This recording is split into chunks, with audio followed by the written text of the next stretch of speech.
this is not a partisan issue. This is a bipartisan problem, and I think we really need to rise above politics on this issue and find the best solutions that will serve future generations. There's been attempts in the past, and we've gotten mired in the, unfortunately, the political quagmire. And so we really need to find a way to get beyond the politics. We really need to find a way to hold our elected officials responsible, not from a partisan standpoint, but from a standpoint of what are you going to do to solve this problem. We don't care who has the best idea. We don't care who gets the credit. We just want it fixed.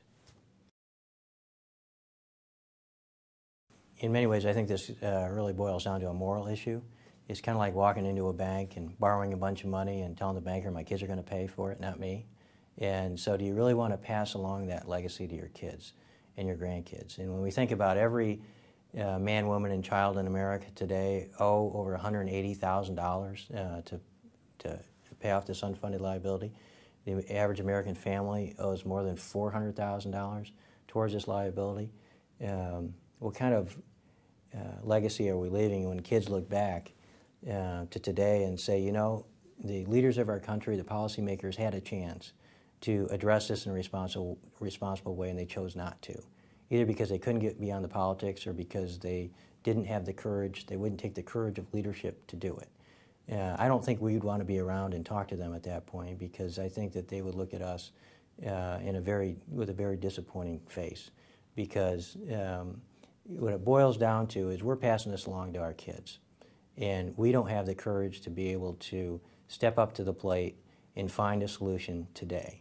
We want to play politics, or we want to just put it off into the future by saying, well, the problem's not that big.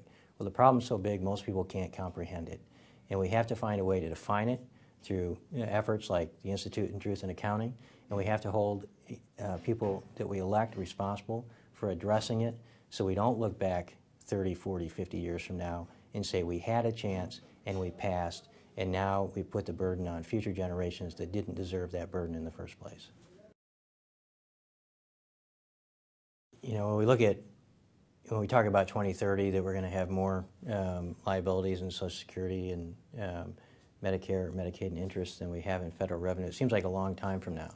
But just think about it, just in 2000, which wasn't that long ago, our unfunded liabilities were about $20 trillion. Today they're $55 trillion. So it's grown at that rate. This is a problem here and now. And so we can't put it off.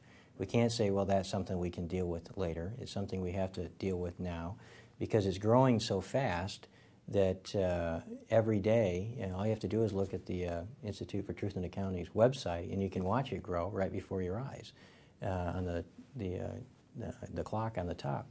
And so this isn't something we can afford to wait another minute to address. This is such a huge problem, and we look at it as somebody else's problem, but it's not somebody else's problem, it's our problem, and we can all, as individuals, do something about it. Number one, we have to understand it and take a little time and effort to educate ourselves. I think the Institute for Truth and Accounting provides the tools and the resources to do that. But if we understand it and we don't do anything about it, we haven't really accomplished much. And so I think that we have to seek out opportunities to make a difference. And one of those is to seek out candidate forums. If you can go to a presidential town hall meeting, if you can go to a Senate, House, anything where you can go ask the question. And don't leave until you get the question answered. And demand, and by asking the question, I think you're going to help educate all the other people there, is to say, I understand this problem. I think it's the biggest problem we face as a nation, and I want to know what you're going to do about it. And so by doing that, I think you can have an influence on others. You can make sure the candidates understand that you know that this is a problem, because they know it's a problem. They just don't want to discuss it. And so by forcing them to discuss it, convincing them that they're not getting elected until they actually come up with good solutions, you're doing your country and your family and your community a great service. Every time we hear a candidate make a promise of a new federal program that may sound great, we have to ask the question, well, where's the money going to come from? You either have to spend less somewhere else by cutting something, or you have to raise taxes because these programs always cost more money, and they, in reality, increase the unfunded liabilities that we already face. And so I think we have to ask the candidates every time they offer a new program how they're going to pay for it, and not let them get away with the answer, well, I'm going to move this around or that around, because more accounting gimmicks and tricks isn't what we need. We need honest answers. We need an honest realization of the problem, and we need to make sure that any program that we offer in the future is funded in a real way with real dollars. And if it increases the unfunded liability, we understand that, and we're not just moving numbers around into future years or into past years to make it look like it's a better situation than it is.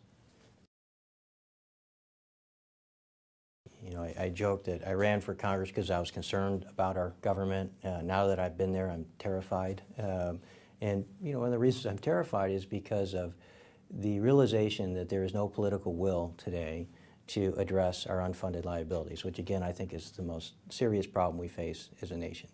And the only way that Congress is going to address it is if their voters, their constituents, start to demand that they address it. And so my goal when I was in Congress was to have a town hall meeting where people came and they yelled at me to fix this problem. And so I got involved in these issues by offering legislation, trying to educate my colleagues in Congress on how serious this is and how important it was that we started to act today. Things with the Social Security debate. Unfortunately, it got mired in the politics. And so my hope in the future is that the American people take this seriously, educate themselves on the magnitude of the problem, and elect people that are willing to take it seriously as well and engage in a policy debate. Doesn't matter if it's a Democrat idea, doesn't matter if it's a Republican idea. I have my biases, but I'd like to have the discussion and the debate. We're not even having the debate today. And so it's only through the debate that you're going to find the best answers. Nobody has all the answers or the best answers. It's going to take the greatest minds in America to get together in a serious way to address these problems. The sooner the better, and the more people get involved, the sooner it's going to happen, because if you leave it to Congress on their own, they won't do anything responsible in time. Only if they're pushed by the American people, and only if they get the information so they understand and appreciate this problem. And so anyone that goes to the Institute for Truth in Accounting website is ahead of the curve. They've already understood to some extent that this is a problem and they can make a difference. And so they should go and tell all their friends. And they should tell their friends that tell their friends to get involved in this process, because we owe it to our kids, we owe it to future generations to make sure that we address this in a responsible way, in a timely way, because we can. But if we wait, it'll unfortunately be very painful and limited options, and we can't afford to wait.